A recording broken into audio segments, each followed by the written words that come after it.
আপনি আপনি একটু তাকালেই বুঝতে পারবেন, দেখবেন সমাজের বুকে মানুষগুলোকে খেয়াল করবেন, দেখবেন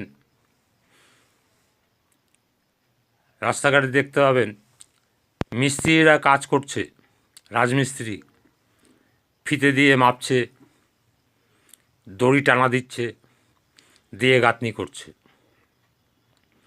কাঠমিস্ত্রিকে দেখবেন কানে পেন্সিল গুঁজে ফিতে দিয়ে মেপে দাগ দিচ্ছে, সেই মতো কাটবে। কুমোরকে দেখবেন কাদামাটি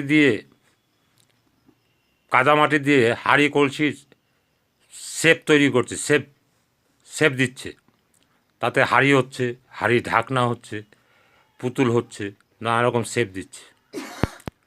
তা আপনি মানুষ গড়ার কারিগর, আপনাকে মানুষকে নানা রকম শেপ তৈরি করতে হবে।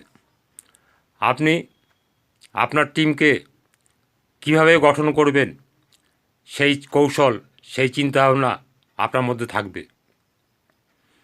শেপ দিতে গেলে আপনার ওদেরকে মাপতে হবে না, দড়ি দিয়ে ফিতে দিয়ে মাপতে হবে না। ওদেরকে গঠন করতে এমনভাবে গঠন করবেন যে ওর চোখের দিকে তাকিয়ে আপনি সব বুঝতে পারবেন।